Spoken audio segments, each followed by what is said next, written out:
next up on the Hawkeye Tailgate Report is a man we've had on here a few times. 24/7 Sports, Sean Bock. How you doing?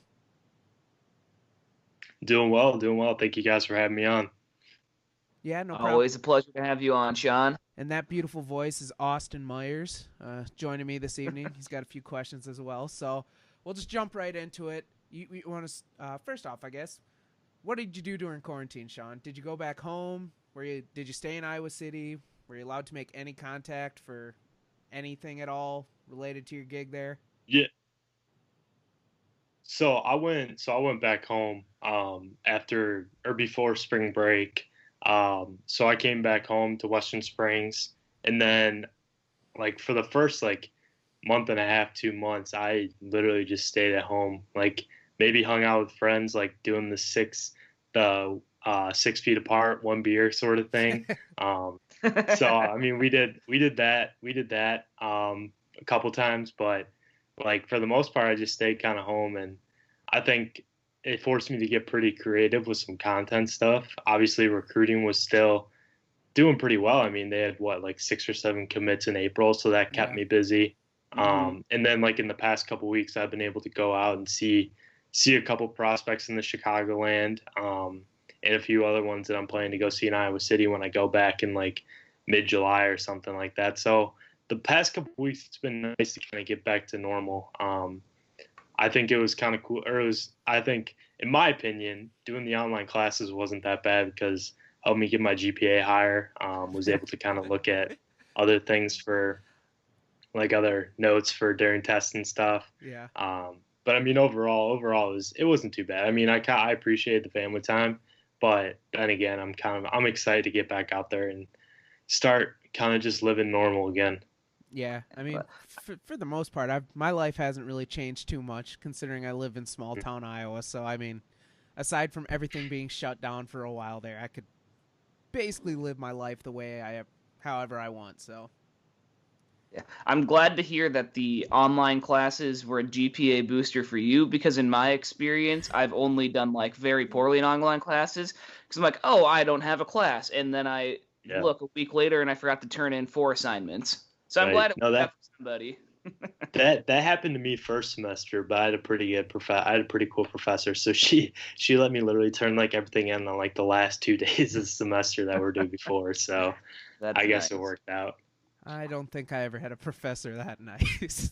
Yeah, I don't think so. I had some cool ones, but none of them that ever let me turn in stuff that late in the semester. But we can't all be lucky ones, right? Right, yeah. I just need to make sure I don't do that again, though. Yeah, it's tough. Alrighty, so let me start. We'll just kind of go chronologically here because there's actually been a lot of shit happened over the last month or so. But I want to go back to March. Which team got hosed the most? The men's basketball team, the women's basketball team, or the wrestling team? Because that's a good question. They were all three very good. And, I mean, there was only one team that was going to be national champions for sure. So. Yeah. That's got to be wrestling. I mean, I'm not a huge wrestling guy, but, I mean, I'm familiar with it. So I think your best bet would have been the wrestling team making it to the national championship or end up winning the national championship. But then again, like all the basketball, like all the national pundits were saying like, oh my gosh, like Iowa team to watch, Sweet 16. Mm-hmm. And I honestly think if Iowa would have ended up making a big tournament run, then I think Garza, I think his stock, I mean, I think he comes back, but I think his stock would have maybe risen a little bit. I mean, it's kind of hard to say because his game doesn't really translate well to the NBA in the current age of big men in the NBA. But I think it could have helped his stock a little bit. And even a guy like Joe Wieskamp, I mean, he struggled at the end of the year. But I think that would have been something to keep an eye on if he would have had a good NCAA tournament. Had we have had it, just those two guys kind of performing at a higher level and seeing what could come out of it. Because, I mean, we've seen in the past where some teams have had success. I mean, in the NCAA tournament, that means well for their players. I mean, Steph Curry, I don't think anybody knew about him until the NCAA tournament. Trying to think who else. It didn't work out yeah. quite as well for Jimmer Fredette, but kind of the same Right. thing. Nobody knew who he was until he started splashing a million 30-foot threes in the tournament. Yeah, even like a Kawhi Leonard too. I don't know how known he was Mm-hmm. before, but still, I mean, it's definitely something. Definitely some. Honestly, I know everything that's gone on has been bad, but I think that's a positive you can take out of no NCAA tournament for Iowa. Yeah, I was just gonna say, I think there's a lot of good teams. I think that Iowa, as like a university and their athletic department as a whole, like across all sports, it sucked more for them than a lot of other like universities as a whole, because like women's basketball was slated to probably get at least one home game in the first round of the tournament, maybe two. Men's basketball had the potential to make like a Sweet 16 run. Wrestling was favored to win a national championship, with Spencer Lee going for his third consecutive. Baseball was poised to have another good season and probably get back to the tournament. Like, there were so many end of like winter and spring sports that Iowa was in great positions for, that even just saying that just one got hosed the most, the whole university is the one that got hosed the most, because we were in position in a lot of different sports to have very good showings at the tournament level. Yeah, even like I think it's softball. I think it's like their second year head coach, or was this their first year? I think it's second year. Yeah, second. Mm-hmm. Yeah, like they've been promising too. So yeah, it's definitely a drag. And I mean, it's always nice going out to some of these games in the spring as well. Like, baseball does a good job of it. I would like to see the facilities improved a little more, but I mean, it's nice to go out there on like a Friday night, just like a cool brisk night, and kind of just chill. So yeah, it's definitely a drag. And then the basketball as well would have been nice to see Iowa potentially make a run with the roster they had, but I mean, that means a lot of them, most of them, probably all of them, that can come back next year, coming back. So that's definitely something to be excited about. So you said you think Luca's back. I do. I think that's the general consensus as well. I think in terms of just like his skill set, I don't think it fits the NBA that well. Now I do think he could be like a flyer for some team, kind of just take him a wild card. But as he said, I think he kind of mentioned it in his departure letter or NBA draft declaration letter, that he wanted the perfect fit, and he's putting caps that he's maintaining his eligibility. So I think that's a sign, and I just think in terms of how the NBA is going, the fact that he hasn't been able to work out for any teams, I think that hurts him as well. But I do think he ends up coming back. Okay. Yeah. With him presumably coming back and then getting Bohannon back. Well, first question here. Do you think that Bohannon starts to this next basketball season, or do you think Toussaint stays at the point guard and Bohannon comes in to be like the point guard / shooting guard, 3-point type guy? That's a good question. I think we could see Bohannon maybe move off the ball a little more, especially with a guy like Joe Toussaint, who had a pretty solid year at the one spot. But I mean, we could see Bohannon as well play one. I mean, there's so much depth in that backcourt; it's insane. So much like experience too, and then you take into account some of the guys that are coming in, Tony Perkins and Aaron Eulis, who I think are probably the two most college-ready players to make an impact. Now, I'm not saying that they're going to play like 15, 20 minutes, but maybe like 5-10 minutes a game. Maybe sometimes you get 11 or 12, kind of like a Bakari Evelyn role in a way. That's kind of how I see Aaron Eulis, and then maybe a Tony Perkins as well, just for some depth off the bench. But there's definitely a lot to like about the backcourt. Now, in terms of Bohannon, I think he could end up starting. I think that's probably what's going to happen. Then you have a guy like Toussaint coming off the bench, who kind of gives you that different speed, kind of like a third string running back, where Toussaint's obviously physically gifted with his strength at his size, but he just gives you a different dynamic while he's on the court because he's so dang quick, and that just really throws defenses off, because you got a game plan for a guy like Bohannon, who maybe is not the quickest guy in the world, but I mean, he is coming off hip surgery and he's finally healthy, so I think that's a positive. But he's a guy that you can't give any space on the perimeter, and so you kind of have to kind of stay on him.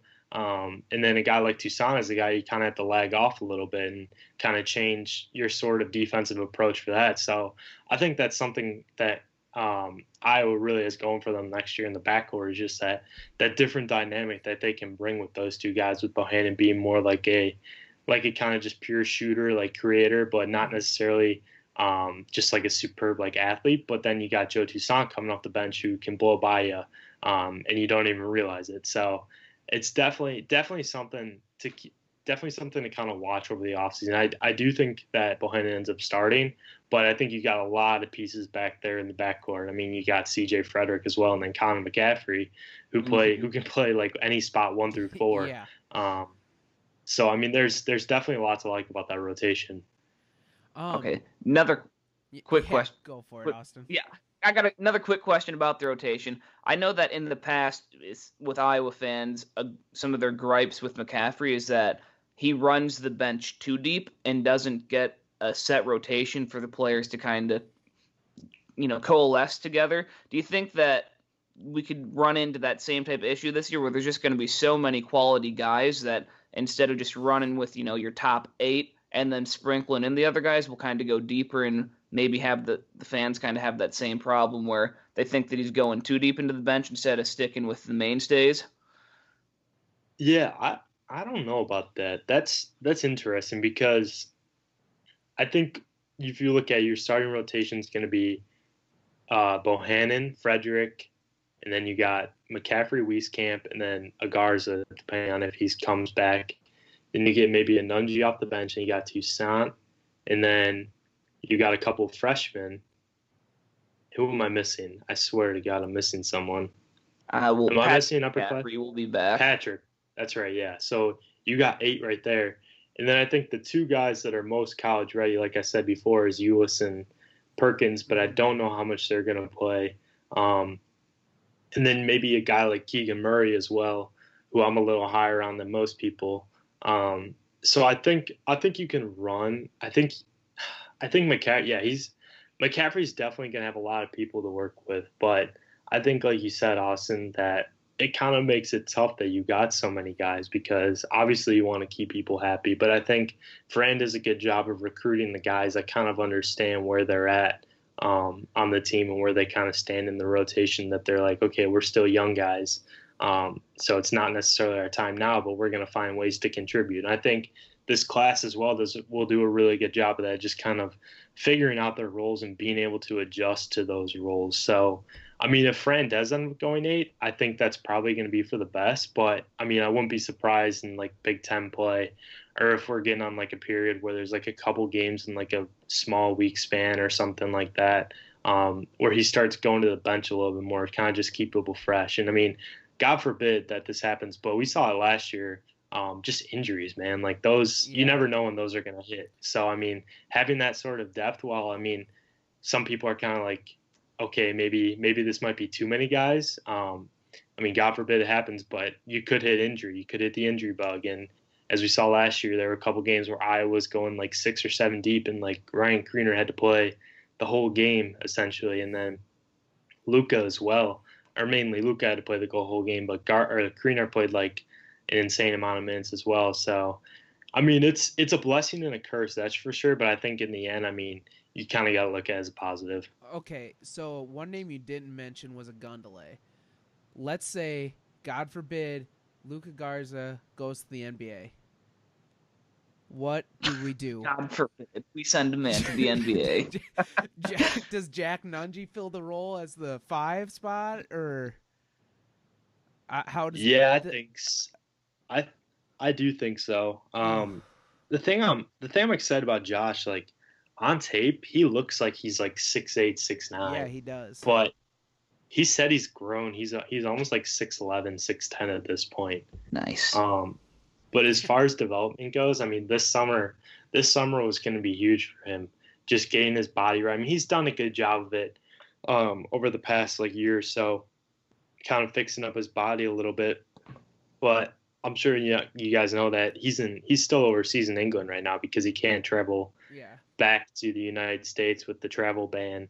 So he's kind of getting behind right now. I mean, I know it's only been a couple of days of workouts, but still, I mean, that could be noticeable depending on how long that ban takes. So I think Ogundele is going to be a guy that contributes definitely down the line.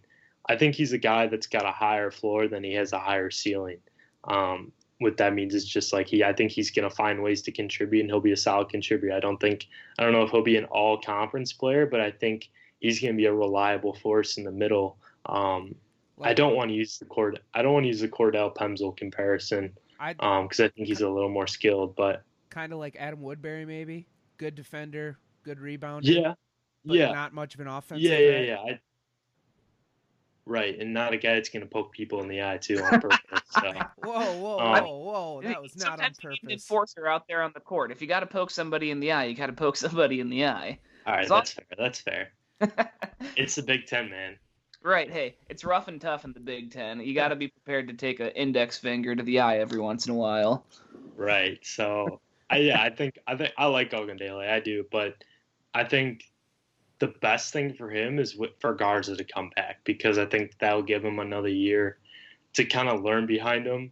He's a guy that really developed well over the course of his high school career.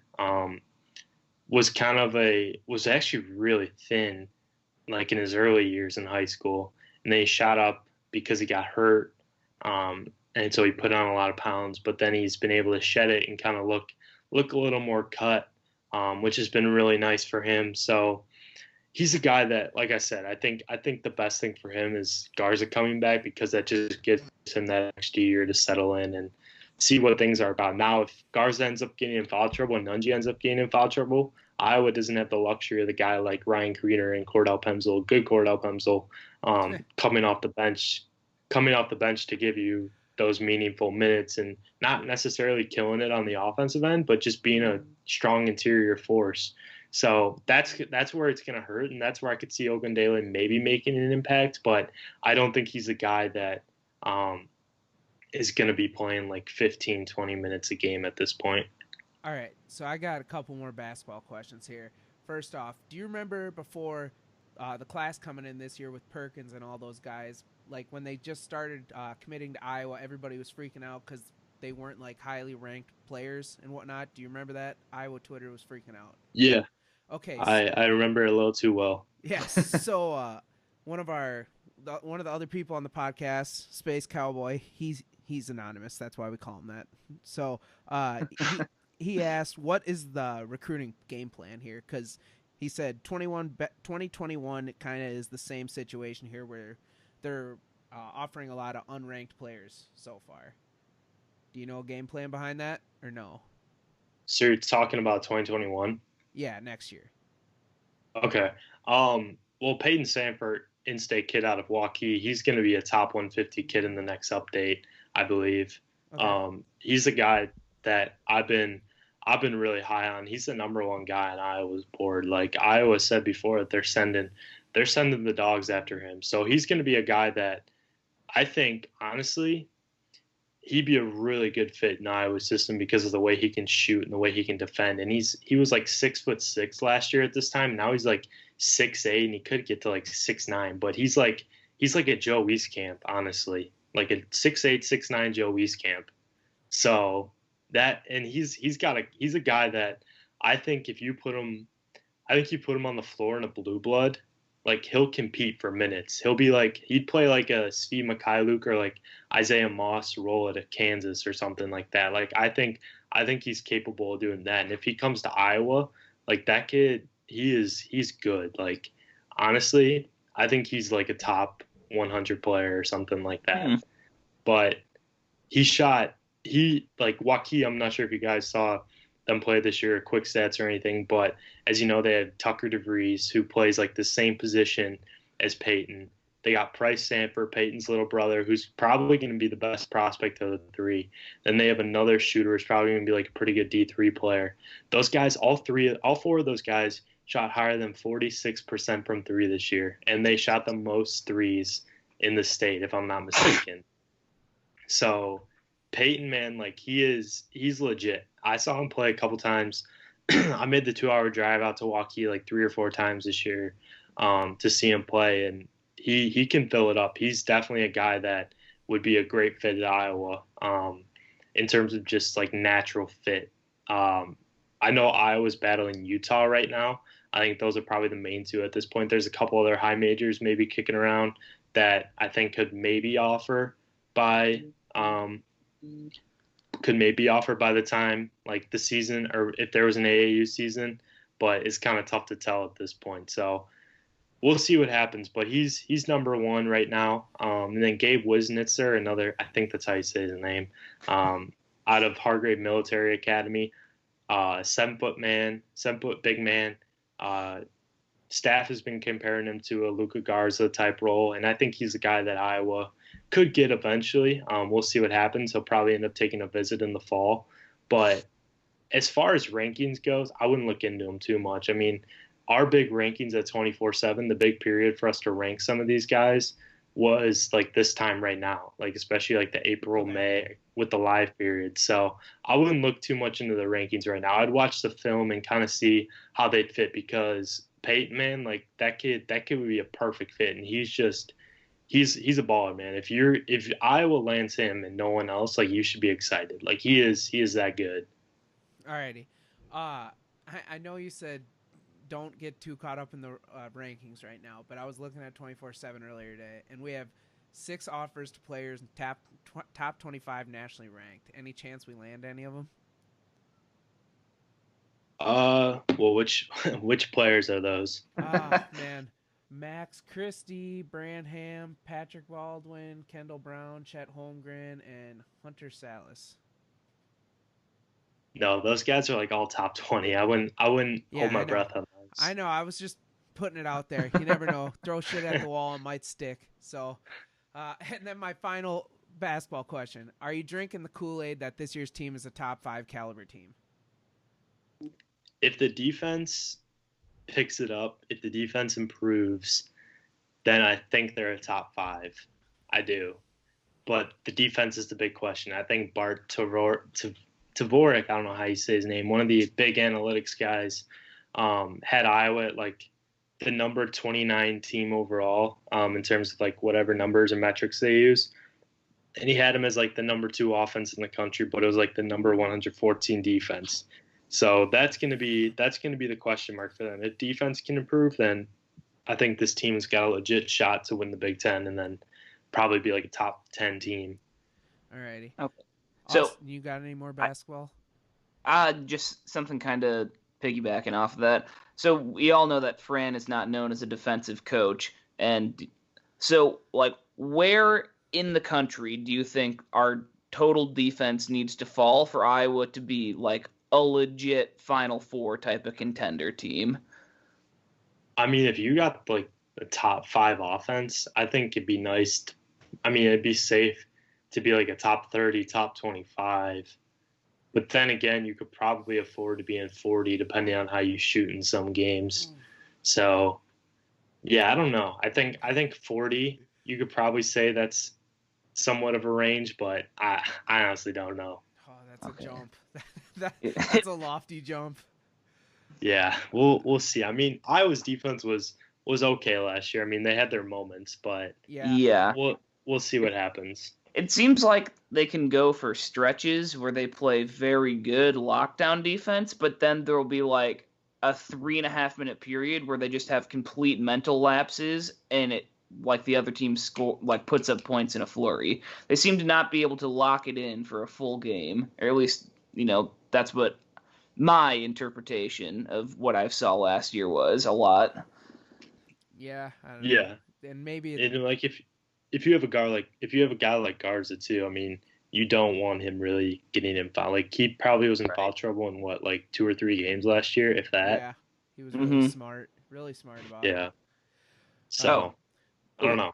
We'll see. Since we said Garza one more time, just like on a scale of 1 to 10, how much bullshit is it that he didn't win National Player of the Year? I don't know, man. Obi Toppin. I liked Obi. But I think strength of schedule. I saw Obi play in person last year, and don't get me wrong, it was so exciting because it was against Colorado. The last time they lost, actually. He threw down some fucking hammers It was unreal. Like, yeah, the dunks Yeah. were really exciting, but But I don't think anyone was as dominant as Garza was this year. no. Right. That's my thing. And especially against the competition he played in like the year of the big man in the Big Ten. Like it's insane. Yeah, I 100% agree with you. Dayton fans, they're on my shit list nowadays. But Add that to Tennessee fans. Yeah, Tennessee and Dayton. We'll move on to some football questions now, being that little over 2 months from now is supposed to be football season. Who knows what will happen in that stretch. But we all know what has been happening with the Iowa program since early June. I don't know. Don't want to get too far into it, but just kind of what are your thoughts, being that I know you said you're not too tied into it, but just your general thoughts about it. Overall, I mean, I think it was good for the program to get that sort of out of there, you know? Yep. Now, I don't want to dive like too deep into it, as you guys said, but I think just with everything going on and like that, like some of the allegations and stuff, if you have 40 to 50 players coming forward, I think that's enough for you to really, or it definitely is enough for you to raise concerns about how your program's being run. Mm-hmm. Now, it stinks because you have some really talented players that came in, didn't have a great experience, and that's kind of how they feel about it. And I get it. Like, I mean, it's tough. I mean, you kind of saw what, like Gary Barta, how he felt about the whole deal, the other day, with just how like upset he got during his press conference talking about it. And I think that kind of speaks for the whole program too, because, I don't know. I just think what they did was a smart move. I think it's something that they'll keep a closer eye on now. Yeah. So that's good. And then too, I just think it brought the whole team together. I mean, you guys saw it on social media. Mm-hmm.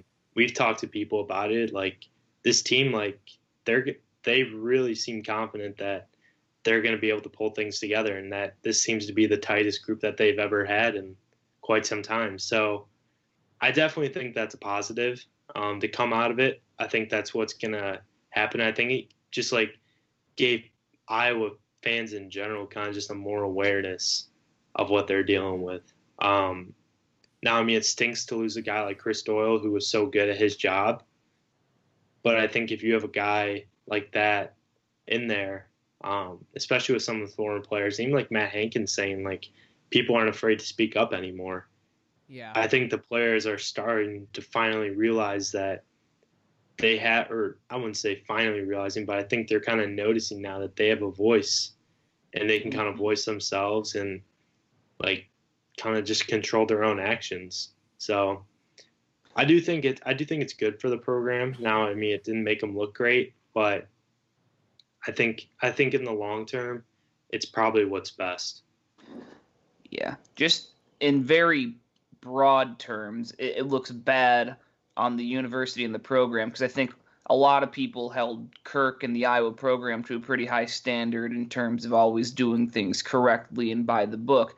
And that sucks that, it turns out that maybe things weren't as good as we thought they were. But on the flip side of that, now it gives Iowa an opportunity to kind of be on the leading edge of empowering their players and letting them speak up, especially just in the environment that we're living in today with all of the change that's going on. It gives Iowa an opportunity to kind of be out in front, be one of the spearheads in college football with just making sure that things are right and, making appropriate changes in the program.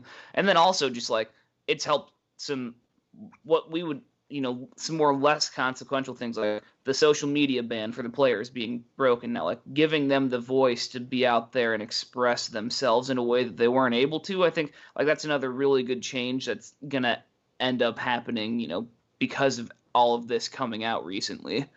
Well, yeah, and even Kirk said it, like he said like straight up that the Twitter ban was a stupid idea, like it was a stupid rule. But I don't know. I think it probably I don't know what the whole details of it being lifted, but I do think it gives players more of that freedom, more of that just like, all right, we have a voice and people can kind of know who we are, you know? Yeah. I think it's like what really swung me, like you can say you're making change, but how much change can you make actually happen in a week? I think it's unanimously thought out that Gary Barta is not in good favors with the Iowa Hawkeye fans at all. Nobody really likes him.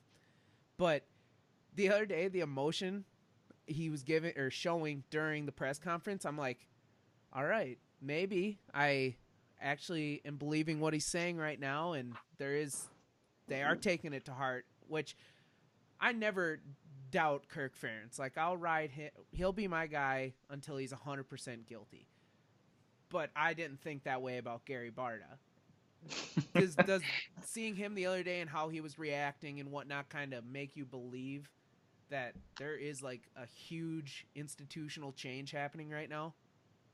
Yeah, I do. I definitely do. And I think parents have noticed it, and I think players or parents of players have noticed. I mean, you've seen Tyler Goodson's mom being outspoken about on social media. Yep. She's said it. I mean, a few others have said it. I mean, there's definitely some behind the scenes, and even the players said it. Like Ivory Kelly-Martin, Kayvon Merriweather, Keith Duncan, all talked to the media last week, and they said the same thing. They said we see the change in the program. I mean, it's far from over, but it's definitely a big step in the right direction. I think that's kind of positive feedback that you can get from it. I mean, people was thinking like all this stuff coming out would have ruined the program, would have like torn it down, like everything would be done. But I think you got to look. I mean, obviously, I know everything that happened, all the allegations are terrible, but I mean, you got to look on the bright side and say like, hey, like this brought people together. This brought the community together, and Yep. that's what you can take from it. I mean, that's all you can really take from it. I think that's what the players are doing. I know it's what the players are doing, and that's just kind of the mindset that they want everyone else to think. So it's definitely for the best that this stuff came out, and just the way the players are responding to it, I've been really impressed with. Yeah, no, I agree. At first I was like extremely concerned and worried about the program, but the more I thought about it and the more I saw like the former players and players themselves weren't turning it into a we hate Iowa situation. It was more of a hey, let's get together, let's make this better. And even the current, like you said, the current players have come together, and I think at least what I've seen and like the message from Deuce Hogan to his teammates right after everything was going down here. And he was basically saying like, hey, we're all on the same team. We'll get through this together and all that good stuff. That just has me more confident than I've ever felt about a football team coming into a year, which I don't really get because I've been pretty hyped up for. I'm very unrealistic a lot of times. Yeah. No, there's definitely nothing. Or wait, no, Austin, you can go ahead. Well, I was just gonna say, Luke brought up about what Deuce Hogan said, like immediately after things started coming out. He is going to be one hell of a leader for the football team. Whether or not he ever has great success with on-field production, the way that he's able, at least from what I can tell, to be a leader for a group of guys and be the voice and bring people together, if that's the only thing that he ever does for Iowa, he's still going to leave a hell of a mark on the program, I think. Yeah, and he knows that too. I mean, obviously he has a mindset that he wants to play, but he's the type of kid that knows like, hey, like if I don't play it down, I mean, I'm not saying he won't because he has a really good shot to play a lot of downs for Iowa, but if he never plays it down, he knows the way if he's impacted people and he's made people's experience at Iowa better, that his career's been a success. So he's one of the few kids probably. I mean, I shouldn't speak for others, but probably one of the few that like realize that. So it's definitely good on him to have, and definitely good for Iowa to have him in the locker room and just be the leader of that freshman group. All right, now we can move on and get into a little recruiting talk and whatnot. So first things first, did you see David Eichel's tweet earlier today, Sean? Well, I mean, there's so many of them. Yeah. A lot of them are stupid too. So you might have to be more specific than that, Luke. Well, he said, hell is officially frozen over. People are starting to say that the Iowa bump is officially a thing. Oh. Is the Iowa bump officially a thing, Sean? Can we take it and No. put it on record? No. No, it's never a thing. It's the 24/7 national guys have said it too. Like they've never looked at where a kid's committed. They've never like seen where he's trending. They've never seen where his offers are.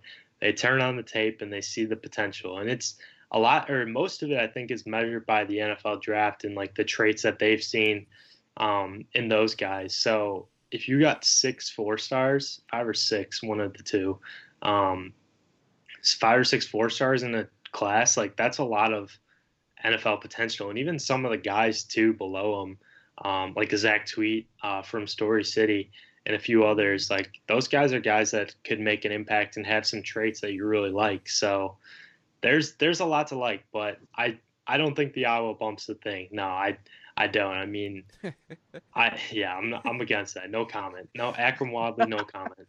All right.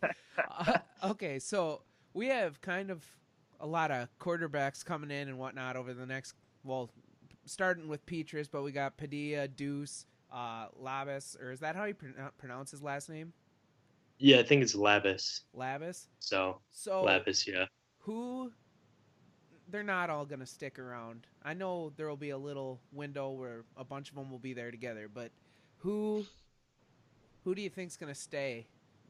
Who's going to survive from that bunch? Because obviously people are going to want to play, so they'd probably transfer out at some point.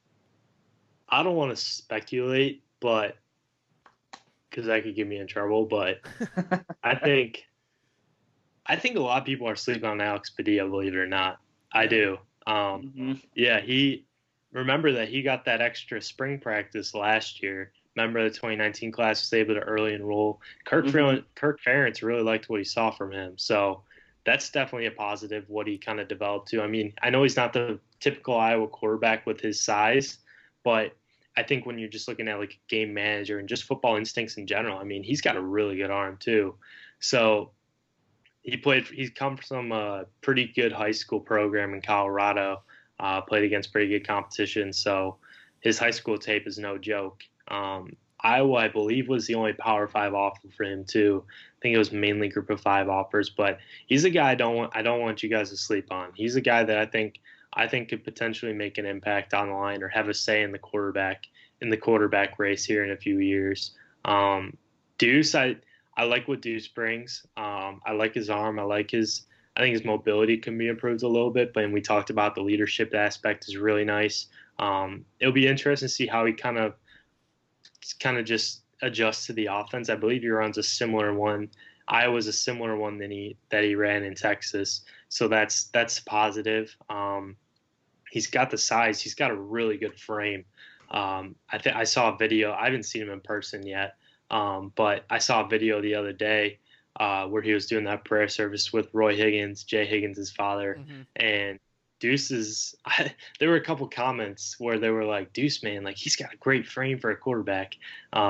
Just like they were studying his frame while they were doing a prayer circle. So I thought that was kind of funny. But no, he's definitely got a lot of measurables that you like in a quarterback. His arm was solid. Like I said, I think his footwork and his speed could improve a little bit, but I think he's got a lot of traits that you like. And then Labus is a guy that was a steal for Iowa. This could be one of the bigger steals in their class because he's got a good arm. Now it's getting better because I think like his first, I think he started playing quarterback as a freshman, got hurt as a sophomore, and then played again as a junior. So he didn't play any games as a sophomore, but he's still kind of getting used to the quarterback position in a way. He's just a great athlete as well. He's like a stud athlete in basketball, football, obviously, and then baseball. So there's a lot of intangibles, and I know you guys probably are aware that like a lot of the stuff now, or a lot of the 4-star, 5-star guys in these classes are multi-sport athletes, like Cooper DeJean. Yeah. The kid out of Ida Grove plays like 4 sports or something like that, and he's like one of the state's top scorers for basketball. Obviously was a killer on the football field this year. Baseball as well. I don't know if he runs track, but basketball, like he can go up and just like dunk it on someone. I don't know if you guys have seen that video, but it's really impressive just to see his explosion. But back to Lavis, I mean, you look at those traits and how those different sports, just like the different movements. I mean, basketball, you got the lateral quickness.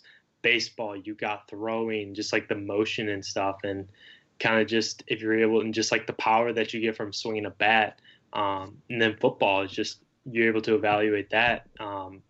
And Lavis, the one thing I think makes him different is just his feet. I mean, he's like 6'4", like 190 pounds right now, and he can move. Like he had like 8 or 9 rushing touchdowns this year and like 400 rushing yards. And that's one of the things he said when I interviewed him before he committed. He said that, or in the commitment article I wrote on him, that we wrote before he committed, that the one thing that makes him different from the other Iowa quarterbacks in that room is just the way he can use his feet and the way he can run. Because you look at that quarterback room right now, and you don't have many guys that can beat you on the ground. And while Lavis, I mean, the competition's certainly going to be different at the next level. He's a guy that you look at right away and you're like, okay, like this kid can move a little bit and he can throw on the run. He can make tough plays. And that's what our national guys liked about him so much is you see that trend of these quarterbacks where they're not necessarily guys that just stand in the pocket like a Tom Brady or Peyton Manning type. I mean, Peyton could throw on the run a little bit, but and so could Tom Brady. But like Joey's the guy that can make plays with his feet, and he can get outside the pocket. He can maybe scramble for 9 or 10 yards if he doesn't have any open receivers. Like he can make plays in that way, and that's what I think some of these colleges are so like they're so coveting now. Like all these quarterbacks that can use their feet because they want to play these faster offenses. They want to do like a more air attack, but also they want to have guys that can run and make plays out of the backfield. So I think getting a guy like Lavis kind of just speaks to the sort of way that Iowa's trending with their offense in general, just being that more explosive playmaker type group. Now I don't think Lavis is going to be like a Johnny Manziel. I mean, someone in our message boards today said like, "Oh my gosh, like does anyone else see Johnny Manziel in this game?" I'm like, dude, like he's not going to be doing the type of stuff Johnny does where he's like running circles. Like he'll make plays with his feet that we don't really see with Iowa quarterbacks, but he's not going to be a guy that's just going to like outrun everybody in the field, but he'll make plays. But he's a guy that I think could definitely make an impact on the line. I think it just the way Iowa, I think this speaks to kind of the evaluation process that Iowa did. And a guy like Ken O'Keefe, a quarterback coach, did a great job of getting him in, getting to see him right before the shutdown and just landing him. Really, really good kid. I think people are going to be really happy with this kid. You handled that very diplomatically. I asked a question and instead you said you can't really do that, speculate. You gave full profiles of all 4 quarterbacks. Yeah, but I didn't answer your question of which ones I think will stay. That's true politician. Don't beautiful. answer the question. Answer 4 different ones. Exactly. Here's one. Where does Iowa sit with Thomas Fidone or Fidone? I'm not exactly sure how you pronounce it, but where do you think they sit with him? Fidone. I was way off then. Jesus. I think the 3 programs standing out right now are probably LSU, Michigan, and Nebraska. I think Iowa's on the outside looking in right now. But I think that was kind of the way it was going for a bit. That's the kind of vibe I got. I know a lot of people getting the Nebraska vibe, but I think LSU is right there as well. Honestly, like I've been thinking about putting a crystal ball in for LSU for quite some time now, like a low confidence one.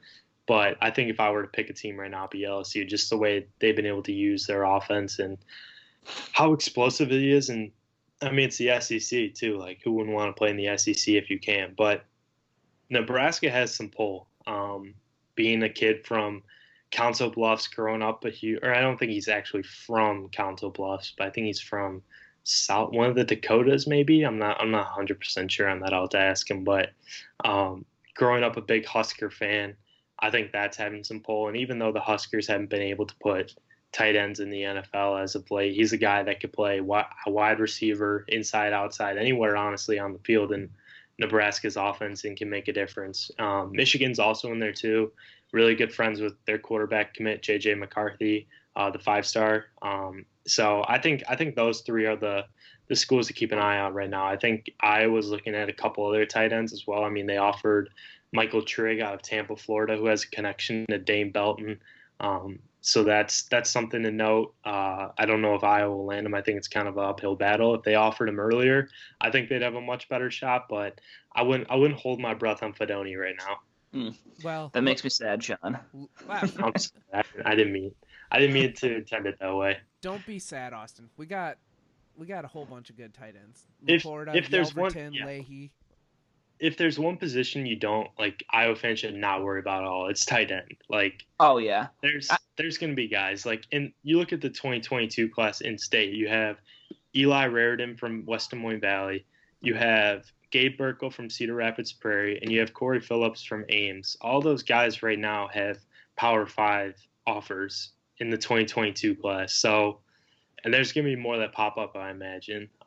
So tight end's fine. Like there shouldn't be worries about it. Yeah, no, I'm not so much worried about the spot. It's just, he's the tight end, in state that's got so much flash and national attention. And you like to get your hopes up with a player like that. I'm not concerned about the tight end position because if that's one thing that Iowa does, it's what they're best at. But he's the big name at that position right now, and I want to live in a world where I can convince myself that he'll be playing for Iowa.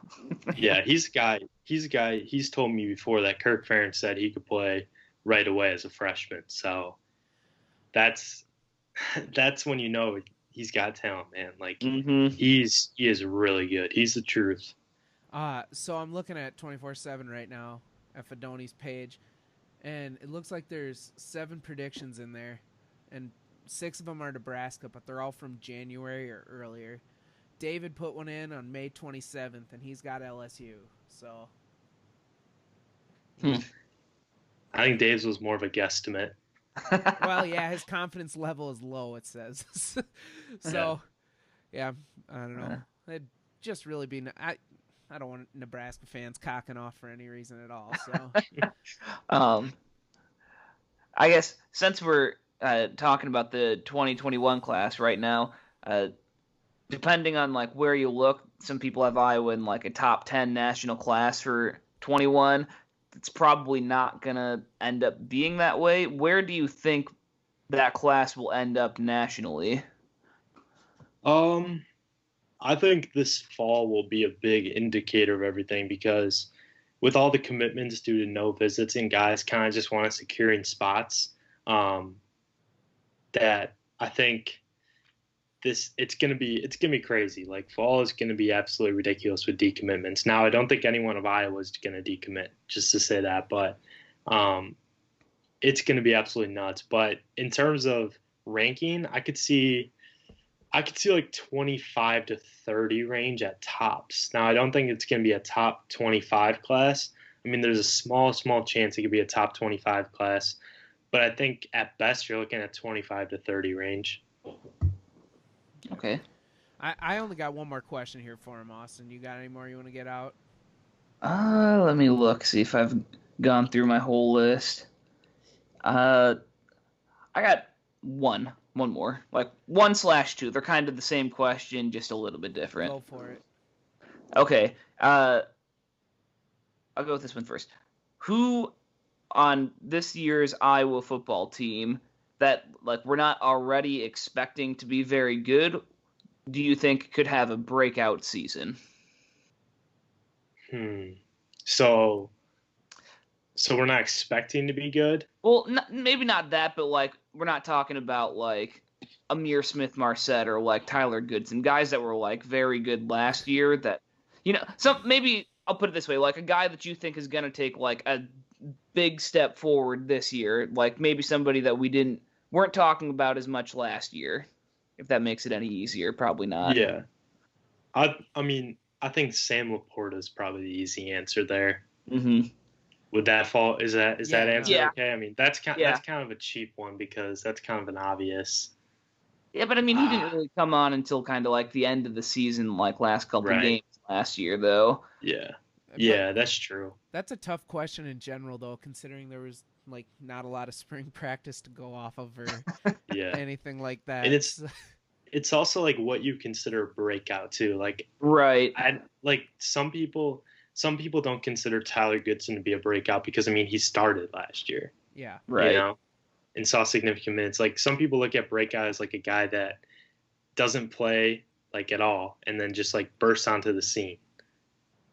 Like I mean, the Iowa's wide receiver group is loaded, but I mean I would love to see an Oliver Martin, like just the impact he'd bring. Yeah, that'd be hot. Just based off his, yeah, that would be. Can you imagine that? Can you imagine that wide receiver? Like Iowa going 5 wide receivers. Oh my God. Oh my God. Brandon. I don't know if Kirk has it in him to put a 5 receiver set out on the field. It might like kill a part of him internally. That's why he put Brian Ferentz in charge of calling plays, man. I guess so. I think in terms of tight end, I want to go with like another. I want to go with like another tight end. I don't know about Sean Bock, like because last year was kind of his year to explode. Yeah. But I think maybe I would have said Elijah Yelverton had there been spring practice. Dane Belton's a guy a lot of people are talking about. Cornerbacks, I think Julius Brents having him back is going to be huge with his length. I'll be interested to see what Jack Heflin, the Northern Illinois grad transfer at defensive tackle, does. He's a guy I really like. Coy Cronk as well in the offensive line. Linderbaum's probably going to be like a top. I know it probably hurts people to hear this, but he'll probably be like a first-round candidate by the end of the year. Would he be eligible to leave? Is he going to be a redshirt sophomore this year? Yeah, he's a redshirt sophomore, so he's had 3 years. Okay. Yeah, so he's a guy that I really like. Man, in terms of breakout, I don't know. I mean, that's tough. Am I thinking about this too much? I don't know. It's however, everybody defines breakout kind of differently. So it wasn't exactly the easiest question that I just threw out there, but yeah, I don't know, just somebody who you think is going to have a really good season this year. How about that? Let me. I'm thinking of somebody, but I'm trying to. Luke, you go. I want to see what I want. I want to go off your criteria. I don't know. I mean, I kind of want to say Chauncey Golston, but he's been a program name. I don't know.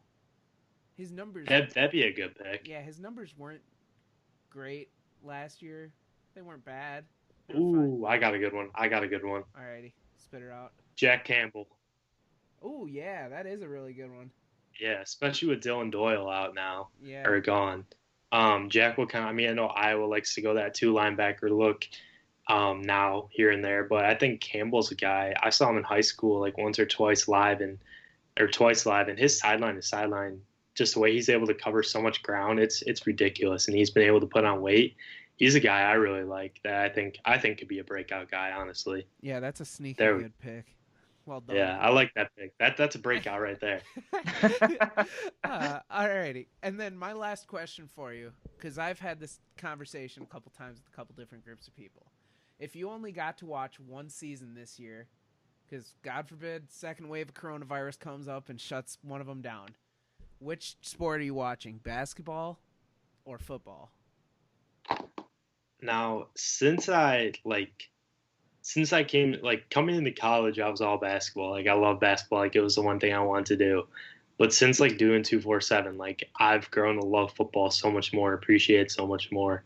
And, just knowing how big Iowa football is around here. Yeah.